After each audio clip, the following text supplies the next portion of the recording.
చిత్రవదకు స్వాగతం మిత్రులారా. ఈరోజు వాయిదాలో అండి ఒక జంట ఇద్దరు దెబ్బలాడుకున్నారు. ఏం జరిగిందో నేను వివరంగా చెప్తా. సో అబ్బాయి నాన్ ఐటీ అండి, కోర్ ఫీల్డ్లో పనిచేస్తున్నాడు ఆయన. అమ్మాయి చదువుకుంది, బీటెక్ ఏదో చదువుకుంది. బట్ వాళ్ళకి వివాహం అయ్యి 11 నెలలు అయిందండి. ఇంకా ఫస్ట్ యానివర్సరీ అవ్వలా. వాళ్ళ వ్యవహారం చూసి భయం వేసింది. ఫస్ట్ యానివర్సరీ కోర్టులో చేసుకునే ఉన్నారంటే బాబు వీళ్ళు అని చెప్పి. అమ్మాయి వాళ్ళ అన్నగారు పరిచయం నాకు. సో మొత్తానికి వీళ్ళు ఏం దెబ్బలాడుకున్నారో తెలియదండి. అమ్మాయి అబ్బాయి వేరే చోట ఉంటారు, వీళ్ళు ఇక్కడ ఉంటారు. దెన్ ఏం దెబ్బలాడుకున్నారో తెలియదు. అమ్మాయి పుట్టింటికి వచ్చేసింది, చాలా కోపం మీద ఉంది. వెంటనే పోలీస్ స్టేషన్లో కంప్లైంట్ ఇచ్చింది భర్త మీద. ఎవరు ఎక్స్పెక్ట్ చేయాలి, వాళ్ళ ఫ్యామిలీలో వీళ్ళ ఫ్యామిలీలో కానీ ఎవరు ఎక్స్పెక్ట్ చేయాలా పోలీస్ స్టేషన్ వరకు మ్యాటర్ వెళ్తుందని చెప్పి. సో అమ్మాయి వాళ్ళ అన్నయ్య ఆయన కూడా వేరే ఊర్లో ఉంటాడు. ఇప్పుడు ఇంతకుముందు హైదరాబాద్లో జాబ్ చేసేవాడు, ఆయన వేరే ఊర్లో ఉంటాడు. సో ఇలా కంప్లైంట్ ఇచ్చారని తెలిసి పోలీస్ స్టేషన్లో వెంటనే కంగారు పడి ముందు వాళ్ళ బావకి ఫోన్ చేశాడు.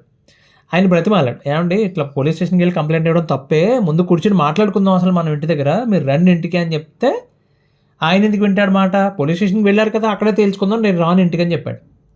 వాళ్ళ అమ్మ నాన్నకు ఫోన్ చేసి ఒప్పించాడు మొత్తానికి. బాబు ఒకసారి ఇంటికి వచ్చి మాట్లాడుకుందాం అని చెప్పి ఇక్కడ లాస్ట్ వీకెండ్ కూర్చున్నారు. అందరూ ఇంటి దగ్గరికి వచ్చి కూర్చున్నారు. ఇరుపక్కల నుంచి కొంచెం మంది బాగా క్లోజ్ ఫ్యామిలీ, బాగా క్లోజ్ అనుకున్న వాళ్ళు పెద్దలు వచ్చారు. సార్ నేను కూడా మధ్యలో సంబరం చూద్దాం అని చెప్పిన, అదేం పోయింది, నేను వెళ్ళాను అనమాట అండి. అసలు ఏం జరుగుతుంది, ప్రాబ్లం ఏంటి తెలుసుకుందామని. ఇప్పుడు కొత్తగా పెళ్ళైన జంటల దగ్గర ఒక నార్మల్గా మనకి లక్ష్మీనారాయణమూర్తితో పోలిస్తూ ఉంటారు. బ్రాహ్మణులు ఎవరైనా ఉంటే కొత్తగా పెళ్ళైన జంటని ఒక ఆరా ఉంటుంది, లైక్ వాళ్ళ చుట్టూ ఒక వెలుగు, ఒక బీమ్ వచ్చేస్తూ ఉంటుంది. అది ఇంకా పోలేదండి. ఎంత క్యూట్ ఉన్నారు అసలు జంట వాళ్ళు. వీళ్ళు దెబ్బలాడుకున్నారా, పోలీస్ స్టేషన్ దాకా మ్యాటర్ వెళ్ళేంతగా దెబ్బలాడుకున్నారా అంటే అసలు ఎవరో నమ్మరు.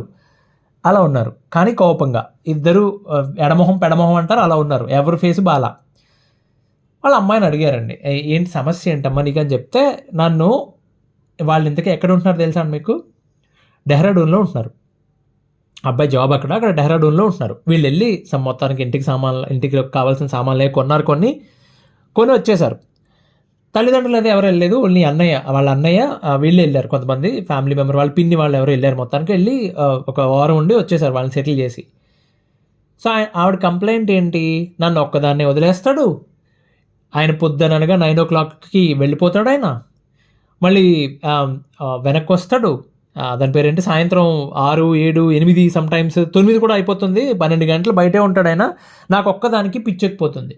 సో ఫస్ట్ అలా మొదలైంది. తర్వాత చిన్న చిన్న గొడవలు అయ్యాయి. ఇంకా చాలా చెప్పిందండి అమ్మాయి. మనకి కొంతమందికి సిల్లీగా అనిపించవచ్చు, కొంతమందికి సిల్లీగా అనిపించేది అవతల పక్కలకు చాలా సీరియస్గా అనిపించవచ్చు, మనం చెప్పలేము. అది ఎవరి దృక్పథం వాళ్ళది. అబ్బాయిని అడిగారు, నీ సమస్య ఏంటని. అమ్మాయితో సమస్య, నేను ఆమె దెబ్బలాడుకున్నా, ఇవేం చెప్పట్లేదు అబ్బాయి. ఒకటే మాట, పోలీస్ స్టేషన్కి ఎందుకు వెళ్ళింది, నాకు ఈ కాపురం వద్దు, నాకు డివోర్స్ కావాలి. ఆ అమ్మాయి నాకు వద్దు అంటాడు. ఆ అమ్మాయిని అడిగితేనేమో, నేను కోపం వచ్చి ఇచ్చాను కానీ, కంప్లైంట్ ఇచ్చాను కానీ, నేను కంప్లైంట్ వెనక్కి తీసుకుంటా, నాకైతే నేను అతనితో విడిపోవడం ఇష్టం లేదు, నాకు ఆయనే కావాలంటది. చాలా మంకు పట్టేశారండి ఇద్దరు. ఒకటే టైపు. ఒక పక్కనేమో అబ్బాయి మీద కంప్లైంట్లు చెప్తా ఉంటుంది, అబ్బాయే కావాలంటది ఈ అమ్మాయి. అబ్బాయి ఏమో ఇంకేమీ మాట్లాడు, వాడు సైలెంట్గా కూర్చుంటాడు. ఆయన సైలెంట్గా కూర్చుని నాకేమో ఈ అమ్మాయి వద్దని చెప్తాడు. సరే, పెద్దలు వాళ్ళ ఇంట్లో అటు పెద్దలు ఇటు పెద్దలు కూడా కొంచెం అందరూ చదువుకున్న వాళ్ళండి, ఎడ్యుకేటెడ్ ఫ్యామిలీ, అందరూ ఉద్యోగాలు చేస్తున్న వాళ్ళు, కొంతమంది గవర్నమెంట్ ఎంప్లాయీస్ ఉన్నారు. కొంచెం మెచ్యూరిటీ లెవెల్స్ హైగానే ఉన్నాయి వాళ్ళందరికీ. ఎవరు ఆవేశాలకు లోన్ కావట్లేదు కనీసం. So they are able to console చేయడానికి ట్రై చేస్తున్నారు. మా వాడు అన్నాడు, అరే ఉదయ్ ఒకసారి వీడు మాట్లాడతాడు అని చెప్పి మనకు కూడా అవకాశం దొరికింది ఒకసారి మాట్లాడడానికి. అంతే కదండి, ఇప్పుడు భార్యాభర్త దెబ్బలాడుకుంటే ప్రతి ఓడు పెద్ద మనిషే, అలాగే నేను కూడా అనమాట. నాకు పరిచయం అండి, స్నేహితుడి చెల్లెలు. ఆమె పెళ్ళి జరుగుతుంటే పెళ్ళిలో లాస్ట్లో పెరుగు అయిపోయిందని కంగారు పెడుతుంటే పెరుగు బకెట్లు పట్టుకొచ్చాం పరిగెట్టుకెళ్ళి మేము. ఇక నేను అదే చెప్పా, ఇంకా గుర్తుంది ఈ దెబ్బలాటలేంటి బాబు అని చెప్పి. నేను ఒకటే అడిగానండి, మీరు పెళ్ళి అయిన తర్వాత ఎక్కడికి వెళ్ళారు, ఎక్కడికన్నా వెళ్ళారు అసలు అని చెప్తే, లైక్ డెహ్రాడూన్ చుట్టూ మీకు చాలా ఉంటాయి మంచి ప్లేసులు, ముస్సోరీ కానీ, రిషికేష్ కానీ, లైక్ షిమ్లా, నైనిటాల్, ఇవన్నీ చూసి వచ్చారట. లైక్ దాదాపు ఒక 200-250 కిలోమీటర్ రేడియస్లో అన్నీ కవర్ చేస్తారు వీళ్ళు, మంచి మంచి ప్లేసెస్. సరే, మరి డేలో ఏం చేస్తావు అని చెప్తే సరైన సమాధానం లేదు. ఏం చేస్తావు డేలో, నన్ను వదిలేసి వెళ్ళిపోతున్నాను, నా భర్త అంటున్నాను, ఇంటి దగ్గర వదిలేసి వెళ్ళిపోతున్నాను అంటావు, ఏం చేస్తావు డే అంతా నువ్వు. లేదు, మార్కెట్కి వెళ్ళాల్సి వచ్చినా భర్తతోనే. పోనీ హిందీ వచ్చా అంటే రాదు, నేర్చుకోలేదు. సార్ నేను అడిగేంతండి, నువ్వు ఎక్కడ చదివావు BTech final year overall percentage ఎంత, సిజిపి ఏదో అంటారు కదా, పర్సంటేజ్ ఎంత చెప్పింది. 90 ఐ మీన్ మంచి పర్సంటేజ్ ఉంది, అబౌవ్ 9 ఉంది. సరే, నువ్వు హిమాలయ బుక్ డిపో ఎక్కడుందో తెలుసు కదా మన దగ్గర, రైట్, అక్కడికి వెళ్ళి 2 కవర్స్ కొను. ఒక కవర్లు 2 కవర్లు, తర్వాత వెనక్కి వస్తూ కిరాణా కొట్లో ఒక అగ్గి పెట్టుకోను, కొని ఆ బీటెక్ సర్టిఫికెట్లు తగలేసి ఆ బూడిదంతటిని ఆ 2 కవర్లోని ఎత్తి ఆ కవర్లు మూటగట్టి, దగ్గరలో ఇటుపక్క వెళ్తే బాసర ఉంది, అటుపక్క పోతే భద్రాచలం ఉంది, కొంచెం దూరం వెళ్తే రాజమండ్రి ఉంది, గోదావరి కాలంలో పడాయి. ఎందుకు వచ్చిన బీటెక్ సర్టిఫికెట్స్ అవి? వర్క్ ఫ్రమ్, ఇప్పుడు డబ్బులు ప్రాధాన్యం కాదు ఇప్పుడు, కానీ నీకు టైం గడవాలి కదా. వర్క్ ఫ్రమ్ హోమ్ 15,000 20,000 బోల్డెడ్ ఉద్యోగాలు దొరుకుతాయి, నువ్వు ట్రై చేస్తే, కష్టపడి ట్రై చేస్తే దొరుకుతాయి. పోనీ ఐటీ వద్దు, లోకల్లో ఏదైనా చిన్న జాబ్ ట్రై చేయి, ఒక స్కూల్లో టీచర్గా, మ్యాథమెటిక్స్ ఇది ఒకటి వచ్చు కదా, అంత పర్సంటేజ్ ఉంది కదా, వచ్చు కదా. పోనీ అక్కడ లోకల్ ప్లేసెస్ అన్నీ చూపిస్తూ, మీకు తెలుసా అండి, నేను అమ్మాయికి చెప్పాయి అసలు యూనో డెహ్రాడూన్ ప్లేసెస్, ఇప్పుడు మన దేశంలో కొన్ని ప్రాంతాలు ఉన్నాయండి, నేను విపరీతంగా ట్రై చేశానండి. అమ్మాయికి ఇదే చెప్పా, నేను జాబ్ కోసం విపరీతంగా ట్రై చేశాను, కాకపోతే నేను ఐటీ అయిపోవడం వల్ల అక్కడేమో మనకు సరిపడా ఉద్యోగాలు ఉండవు, ఆపర్చునిటీస్ చాలా తక్కువ ఉంటాయి, పైగా శాలరీస్ అనేది చాలా తక్కువ ఉంటాయి, అక్కడ బ్రతకడానికి సరిపోతుంది, అది కాంప్రమైజ్ అయ్యి వెళ్ళిపోవాలి. ఓకే, మిడిల్ క్లాస్ వాడు, అబోవ్ మిడిల్ క్లాస్ వాడు అంత తొందరగా డెసిషన్ తీసుకోలేడు, నేను అలాగే ఇరికిపోయాను. I applied for like Siliguri సర్కిల్లో కానీ, సిలిగురి అంటే ఐడియా ఉంది కదా, నార్త్ ఈస్ట్లో సర్కిల్లో కానీ, డెహ్రాడూన్లో కానీ, కొన్ని ప్రాంతాల్లో ఎక్కడన్నా జాబ్స్ జరుగుతాయి అని చెప్పి చాలా కష్టపడి ట్రై చేసా. లైక్ కూనూరు అని చెప్పి, ఊటీ దగ్గర కూనూరు అని అంటూ, దాని సరౌండింగ్స్లో ఎక్కడున్నా కానీ ఉన్నాయి ఐటీ కంపెనీస్ ఉన్నాయి, బట్ ఉద్యోగం లేదు. మంచి జాబ్ అంటే మంచి ఇన్ ద సెన్స్ అట్లీస్ట్ మనకి మ్యాచ్ అయ్యేది, ఇంత శాలరీ కాకపోయినా దగ్గరగా మ్యాచ్ అయ్యేది కూడా లేదు ఎక్కడ. నేను అమ్మాయికి అదే చెప్పా, మాకు కావాలంటే దొరకలేదు. ఇప్పుడు మీ ఇద్దరు కలిసి 11 నెలలు ఉన్నారు కదా అక్కడ, మీ ఇల్లు ఫొటోస్ ఏమైనా ఉన్నాయా? ఒక ఫొటోస్ చూపించిందండి, ఎందుకంటే తను వాట్సాప్లో ఈ స్టేటస్ అప్డేట్లో లేకపోతే సోషల్ మీడియాలో పెడుతూ ఉంటుంది, అప్పుడప్పుడు నేను చూస్తాను. అసలు ఏం ఆ బాల్కనీ ఏంటి అసలు, వాళ్ళ ఇల్లు, వాళ్ళ బాల్కనీ వెనకాల కొండలు, ఆ మంచు ఏంది అది, జీవితాంతం గడిపేయచ్చు అక్కడ. నువ్వు నాకు ఊసిపోవట్లేదు, నాకు బోరు కొట్టేస్తుంది అంటున్నావు, ఇలాగే ఉంటుంది, హ్యాపీగా సాఫీగా భోజనం ఎండిపోతుంది, చేతిలో పని లేదు, ఏం చెప్పి గొడవ పడదామా అని చెప్పి. అసలు నాకు ఇవేం వద్దు, నువ్వు కష్టపడలేవు, నేను ఉద్యోగం చేయను, కానీ బోరు కొట్టుకుని ఉండాలి, ఓ పిల్లను కనన్న చక్కగా, అది కూడా వద్దు, ప్రస్తుతానికి ఒక్కొక్క పిల్లని పెంచుకోండి, బోళ్ళంత పని చేతి నిండా, చేతిలో పని లేక తిప్పలండి, అర్థమైన మ్యాటర్ అది. సరే, మరి కంప్లైంట్ ఎందుకు ఇచ్చావు అంటే చెప్తుంది ఆ అమ్మాయి, ఎవరో తన స్నేహితురాలు చెప్పిందంట, మొగుడు మాట వినాలంటే ఒక్క కంప్లైంట్ ఇస్తే మాట వింటారు. మరి అమ్మాయి ఇచ్చిందా ఎప్పుడైనా కంప్లైంట్? సమాధానం లేదు. అడగలేదు ఈ అమ్మాయి, నువ్వు ఎప్పుడైనా ఇచ్చావా మీ ఆయన మీద కంప్లైంట్ అని చెప్పి. ఓకే, మరి తల్లిదండ్రులు ఏం చేస్తున్నారు, ఈ అమ్మాయి కంప్లైంట్ ఇస్తూ ఉంటుంటే ఒక విషయం చెప్తా అండి, ఆడపిల్ల తల్లిదండ్రులని అన్నిసార్లు మనం విలన్స్ అని చెప్పలేం. వై? బికాజ్ అమెరికాలో ఉందనుకుందాం, ఫర్ ఎగ్జాంపుల్ డెహ్రాడూన్ కాదు, అమెరికాలో ఉందనుకుందాం, లేకపోతే డెహ్రాడూన్లో ఉందనుకుందాం, వీళ్ళిద్దరికి మధ్య 1200-1000 కిలోమీటర్ల డిఫరెన్స్.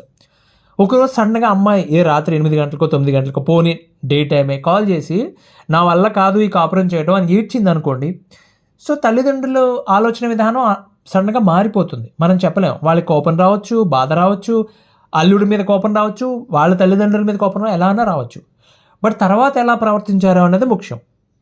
ఓకే, ఇక్కడ ఈ అమ్మాయి కంప్లైంట్ ఇచ్చింది, కానీ చేసిన మంచి పని ఏంటంటే ఆ కంప్లైంట్లో అత్తమామ గురించి ఏమీ రాయలేదు, అండ్ భర్త గురించి లేనిపోయిన విషయాలు కూడా ఏమీ రాయలేదు. జరిగింది, మా ఇద్దరి మధ్య మాట పెరిగింది, నేను పోతే పోన్నాడు, ఇలాంటివి రాసింది తప్పితే అనవసరమైన విషయాలు ఏం రాయాలి, కొట్టాడని చెప్పి అది ఇది అని ఏం రాయలేదు.